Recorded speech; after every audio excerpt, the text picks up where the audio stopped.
ያስተሳሰብን ያህል አንተን አሟልቶ የሚያሳይ ነገር የለም ብያለሁ።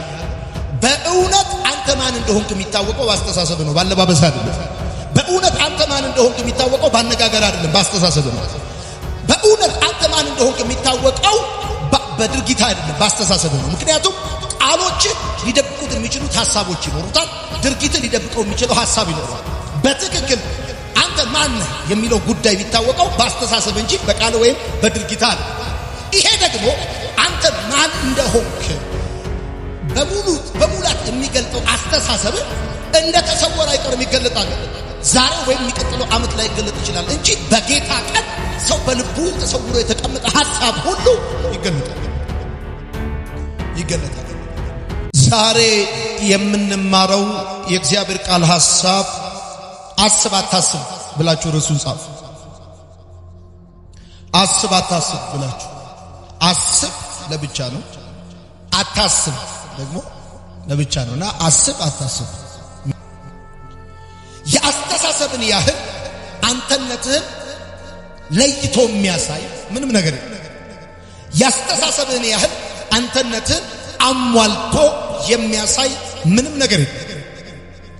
አንድ ሰው ሙሉ በሆነ ሁኔታ አሟልቶ የሚያሳይ ነገር አስተሳሰብ። የአስተሳሰብህን ያህል አንተነትን አሟልቶ የሚያሳይ ምንም ነገር የለም። ስራክ፣ የትምህርት ደረጃክ፣ የኢኮኖሚ ስታተስ፣ ጾታክ፣ አለባበስ በከፊል አንተነትን ያሳያል እንጂ አሟልቶ አያሳይ። አንተነትን አሟልቶ የሚያሳይ ነገር ቢኖር አስተሳሰብህ። በእውነት አንተ ማን እንደሆንክ በሐሳብ ብቻ ነው ልትታወቅ የምትችለው። አንተ ማን እንደሆንክ በቃል ልትታወቅ አትችልም። በእውነት አንተ ማን እንደሆንክ በድርጊት ብቻ ልትታወቅ አትችልም። ምክንያቱም ቃል የሚደብቀው ሐሳብ ይኖራል፣ ድርጊት በሙሉነት የማይገልጠው ሐሳብ ይኖራል። የሰው ሙሉ ማሳያው ሐሳቡ ነው። የሰው እውነተኛ መታወቂያው ሐሳቡ ነው። ሰው በልቡ እንዳሰበ እንደዚያው ነው ይላል የእግዚአብሔር ቃል ሲናገር። ሰው የሚናገረው በልቡ ሞልቶ ከተረፈው እንደሆነ የእግዚአብሔር ቃል ይናገራል። ስለዚህ ቃልህ እጅግ በጣም ጠቃሚ ቢሆንም በጣም ጥልቅና ወሳኙ የአንተነት መገለጫ ግን ከቃልህ በላይ ሐሳብ ነው፣ ከድርጊት በላይ ሐሳብ ነው። ሐሳብህ አስተሳሰብ የምትጽፉ ሰዎች የሰው የውስጡ መስታወት ነው። አስተሳሰብ የሰው የውስጥ ማተያ መስታወት ነው። አስተሳሰብህ ነፍስህን ይገልጣታል፣ ነፍስህን ይቆጣጠራታል። የሰው ነፍስ የሚቆጣጠር የሰው ነፍስ የሚገልጠው ምንድነው ካልክ አስተሳሰብ ነው። ያንተን ነፍስ የሚቆጣጠራት አስተሳሰብ ነው። ያንተን ነፍስ የሚገልጣት አስተሳሰብ ነው። አስተሳሰብ በጣም መሰረታዊ በሆነ መረዳት እንድትረዱ የምፈልገው ጉዳይ መሰላችሁ። የሰው ዋና ነገሩ አስተሳሰብ ነው። ዋና ጉዳዩ አስተሳሰብ ነው። የክርስቲያን ዋና ጉዳዩ አስተሳሰብ ነው። እግዚአብሔር ባለማቋረጥ የሚመለከተው አስተሳሰብህን ነው። ጻፉ። እግዚአብሔር ባለማቋረጥ የሚመለከተው ሐሳብህን አስተሳሰብህን ነው። what you think እግዚአብሔር continuously የሚመለከተው ጉዳይ ያንተን አስተሳሰብ ለምሳሌ continuously ላዘምር ትችላለህ፣ continuously ላታወራ ትችላለህ፣ continuously ምንም ነገር ላታረግ ትችላለህ፣ continuously ግን ታስባለህ። የምታስበው እንደተሰወረ አይቀርም። የምታስበው በቃልህና በድርጊትህ አልተገለጠም ማለት ነው። ተሰውሮ ይቀራል ማለት ነው። ዋንዴ በዓለም ሁሉ ፊት ሐሳብህ ግላጭ ይወጣል። ሐሳብህ ግላጭ ይወጣል መቼ መሰለህ? በሮሜ መጽሐፍ ምዕራፍ 2 ቁጥር 15 ላይ ስታወጣ በክርስቶስ የፍርድ ወንበር ፊት የሰዎች ሐሳብ ሁሉ ግልጽ ይወጣል ማለት ተደብቀ እንዳሰብክ አትቀርም። ሐሳብህ እንደደበቀው አትቀርም፣ ይወጣል። አሁን አላወራህም፣ አልተናገርክም። ምን እያሰብክ እንደሆነ በሰው ላይ በተለያዩ ጉዳዮች ላይ ምን እያሰብክ እንደሆነ ማንም ሰው ያንተን አይምሮ ክራክ አድርጎ ገብቶ ያወቅብህ የለም። አያ ኪሎ የጊዜ ጉዳይ ነው እንጂ ዋንዴ የምታስበው ሐሳብ ይገርማል። ለጓደኞችህ አይደለም በዓለም ሁሉ ፊት የምታስበው ሐሳብ ግላጭ የሚወጣበት ቀን ይመጣል። ሐሳብህ እንደተሰወረ አይቀርም። ሐሳብህ እንደተደበቀ አይቀርም። ምንም ሐሳብ ማንም ልታስብ ትችላለህ። በሰው ላይ ያሰብከው ግላጭ ይወጣል። በራስህ ላይ፣ በቤተሰብ ላይ ያሰብካቸው እያንዳንዷ እንደውም አንዳንድ ሰው በቸርነቱና የጸጋው መገለጥ በሙሉነት በሚገለጥበት ዘመን ስለሆነ ነው እንጂ እንዲም ታስቦ ነበር ብሎ የሚተዛዘብ ብዙ ይሆን ነበር። ሐሳብ ተሰውሮ አይቀርም ብላችሁ ጻፉ። ሐሳባችሁ ተሰውሮ አይቀርም፣ ተደብቆ አይቀርም። ተደብቆ ይቀራል ብለህ አስበህ ከሆነ ተሳስታ። አሁን በጣም ብዙ ሰው የሚሸወረው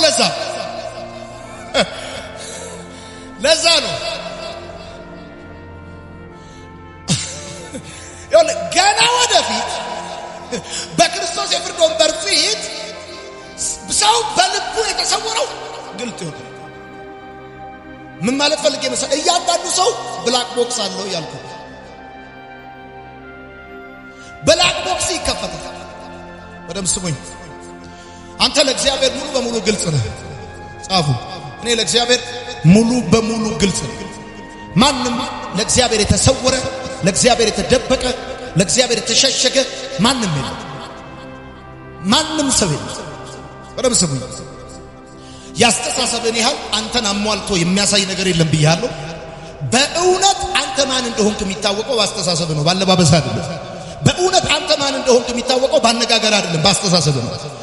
በእውነት አንተ ማን እንደሆንክ የሚታወቀው በድርጊት አይደለም፣ በአስተሳሰብ ነው። ምክንያቱም ቃሎች ሊደብቁት የሚችሉት ሐሳቦች ይኖሩታል። ድርጊት ሊደብቀው የሚችለው ሐሳብ ይኖራል። በትክክል አንተ ማን የሚለው ጉዳይ የሚታወቀው በአስተሳሰብ እንጂ በቃል ወይም በድርጊት አይደለም።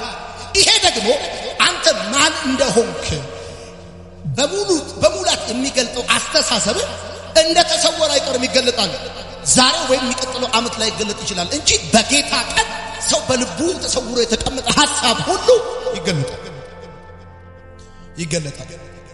ወዳጆቼ የምትጽፉ ሰዎች ካላችሁ እንደዚህ ብላችሁ ጻፉ። አስተሳሰብህ ነፍስህን ይገልጣታል፣ ይቆጣጠራታል። በደንብ አድርጋችሁ ስሙ። ዳዊት በዚህ ቦታ አንተ ሐሳቤን ታውቃለህ ብሎ ሲል መጽሐፍ ቅዱስ ሐሳብ የሚለው ምንድን ነው? የሆነ ነገር ስትመለከትና ስትሰማ ብልጭ የሚልልህ ነገር አይደለም። መጽሐፍ ቅዱስ ሐሳብ የሚለው ሐሳብ የሚለው መጽሐፍ ቅዱስ አንዳች ነገር ስትሰማ ወይም አንዳች ነገር ስታይ የሆነ ነገር በውስጥህ ብልጭ ይላል፣ የሆነ ነገር በውስጥህ ይሰማል። እሱን አይደለም መጽሐፍ ቅዱስ ሐሳብ የሚለው። ይሄ የሆነ ነገር የሆነ በአጋጣሚ እግረ መንገድ ስትወጣ ስትገባ የሆነ ነገር ስታይ ስትሰማ ብልጭ ያለልህን ነገር አይደለም መጽሐፍ ቅዱስ ሐሳብ የሚለው። መጽሐፍ ቅዱስ ሐሳብ የሚለው አንደኛ በደስታ የምትቀበለውን ነገር ማለት ነው። ሁለተኛ ትኩረት የምትሰጠውን ነገር ማለት ነው። ሶስተኛው የምትወደውን ነገር ማለት ነው። አራተኛው ደግሞ የምታሰፋውን ነገር ማለት ነው። የምታበዛውን ነገር ማለት ነው። እግዚአብሔር ሐሳብህን ያውቃል። ምን ያ ሐሳብን ያውቃል የሚለው ሐሳብ የሚለው ቃል በደስታ የምትቀበለውን ነገር ማለት ነው። ትኩረት የምትሰጠውን ነገር ማለት ነው። በደስታ የምትሰማውን ነገር ማለት ነው። ብቻ ሳይሆን የምታሰፋውን ነገር፣ የምታበዛውን ነገር ማለት ነው። የምታሰፋው ነገር ማለት ነው ሐሳብ ነው። ለምሳሌ እኛ ሀገር ወደቀ ሲሉክ አንተ ደግሞ ትሄድና ተሰነጠቀ ትላለህ። አቤት ከሰረ ሲሉ አንተ ደግሞ አበደ ትላለህ። ማለት ስናወራ ሰፋ አድርገን ቦርቀን አድርገን ነው። ሐሳብ ማለት አንተ አስፋፍተህ የምታበዛው፣ በደስታ የምትቀበለው፣ በደስታ የምትሰማው፣ ትኩረት የምትሰጠው ነገር። አሁን አንዳንድ ሰው ለእግዚአብሔር ቃል የሌለውን ትኩረት ለሐሜትና ለወሬ አለ። ለእግዚአብሔር ቃል የሌለውን ትኩረት ፍሬከርስኪ ለሆነ ለማይረባ ጉዳይ ትኩረት አለ። ትኩረት አለ። ሐሳብህን ያውቃል። በምን ጉዳይ እንደምትደሰት ያውቃል። በምን የትኛው ጉዳይ ላይ ትኩረት እንደምትሰጥ ያውቃል። ትኩረት ያውቃል። ለምሳሌ ስለ ስራክ፣ ስለ ቤተሰብ፣ ስለ ልጆች፣ ስለ ህይወት የማሰጠውን ትኩረት ስለ ጎረቤቶች ትሰጣለህ። አንድ ሰውዬ ስለ ጎረቤቶቹ በጣም አወራና ስንት ልጆች አሉ ስለው አለ ይቆጥራል። ቆጥሮ ነው የሚደርስባቸው። አያውቃቸው። ትኩረት የምንሰጠው ነገር አለ። ሐሳብ ነው። እንዲህ ብላችሁ ጻፉ። አንተን የሚገልጥ እነዚህ ሐሳቦች ናቸው። አንተን በትክክል ዲፋይን የሚያደርግህ እነዚህ ሐሳቦች ናቸው። የትኞቹ ሐሳብ? በደስታ የምትቀበለው፣ ትኩረት የምትሰጠው፣ የምትወደው፣ የምታሰፋው እነዚህ ጉዳዮች አንተን የሚገልጡ ናቸው። በትክክል አንተን የሚያብራሩ እነሱ ናቸው። በጣም ዘናጭ ነህ ማለት አራዳ ነህ ማለት አይደለም። በጣም ዘናጭ ነህ ማለት አንተ በቃ ሊቅ ነህ ረቂቅ ነህ ማለት አይደለም። አንተን በትክክል የሚገልጥ አንተ ትኩረት የምትሰጠው ጉዳይ ነው። አንተ በደስታ የምትቀበለው ጉዳይ ነው። ያ ያለ እግዚአብሔር ማስበውን ያ ሐሳቤን ያውቃል። የሆነ አገልጋይ ወደቀ ወይም አበደ ቢባል እሺ ብዬ በደስታ የምቀበለውን ጉዳይ ያውቃል። በደስታ ወዳጄ አንተ በሰማይ በሐሳቦች ተለይተህ ትታወቃለህ። ጻፍ። በሰማይ በሐሳቦች ተለይተህ ትታወቃለህ። በቁመት በአፍንጫ በዲምፕልሽ የምትታወቂ ብቻ ከመሰለች ተሳስተሻል። ያቺ ዲምፕላሟ ብለን ብቻ የምናቅሽኛ ነን። በአካል ብቻ የምናቅሽኛ ነን። ጌታ ዲምፕላም መሆንሽን ብቻ ሳይሆን የሚያውቀው ዲምፕላም የሆነ ሐሳብ እንዳለሽ ነው። ሰው በሰማይ በሐሳቡ ተለይቶ ይታወቃል። ሰው በመዝሙሩ በስብከቱ ብቻ አይደለም ይታወቃል። በሐሳብ ኤጅሬ በቁመት በክብደት በትምህርት በአፍንጫ በሆነ በፍንጭት የምናቀኛል። እግዚአብሔር ግን በቁመት በክብደት በፍንጭት በዲፕል ብቻ ሳይሆን የሚያውቅ በሐሳብ። ማቴዎስ ወንጌል ላይ እግዚአብሔር ቃል ስታነቡ እንደዚህ ይላል። ኢየሱስ በምድር ላይ በተመላለሰባቸው ወራቶች ምን እንደሚያስቡ ያውቅ ነበር። አብረውት ያሉትን ደቀ መዛሙርት በቁመት ብቻ አይደለም ያውቃቸው፣ በሐሳባቸው ያውቃል። ምን እንደሚያስቡ ያውቅ። በመጀመሪያ እኔ በየዕለቱ እማራለሁ። በልብክ የምታስበው ሐሳብ ስላልተናገርከውና ስላላደረከው ሚስጥር ሆኖ የሚቀር ከመሰለ ተሳስተሃል። ዛሬ አይታወቅም እንጂ ቀንህን ጠብቅ። በፍርድ ቀን በዓለም ሁሉ ፊት በጓዳ ያሰብከው በአደባባይ ይታወቃል። እኔ አይደለሁም ብለህ ቃሉ ነው። ሰው በልቡ የተሰወረውን ይገልጠዋል። አሁን የማይገልጠው እንዳንጨራረስ። ሰው ምን እንደሚያስብብህ ብታውቅ አብረህ አታምልክ። ሰው ምን እንደሚያስብብህ ብታውቅ አብረህ አትጸልይ። እንዲያው ሾልኮ አምልጦ ምናምን ስታውቅ ትገረማለህ እንጂ እሱንም በመሃል ላይ የተደጋገፈ እሱንም ልብ ባለ ድርቅናና ክህደት የታጀበ ስለሆነ በእርግጠኝነት ማወቅ ይቸግራል። እኔም በአብዛኛው እኮ ማስተምረው እኮ ከ30 ዓመት በታች የሆነ ሰው ነው። ከ30 ዓመት በላይ የሆነ ሰው እንደው ይጠጋገናል እንጂ አይለወጥም። እንደው መለስተኛ እንደው ጥገና ምናምን ዘይት ምናምን ሸራ ምናምን ይቀይራሉ እንጂ በመሰረታዊ ደረጃ ሰው 30 ዓመት ካለፈው በኋላ አይለወጥም። ከ30 ዓመት በታች ያላችሁ ልጆች ካላችሁ እዚህ ስሙ። ዋንዴ ሐሳባችሁ በዓለም ሁሉ ሰው ፊት ይታወቃል።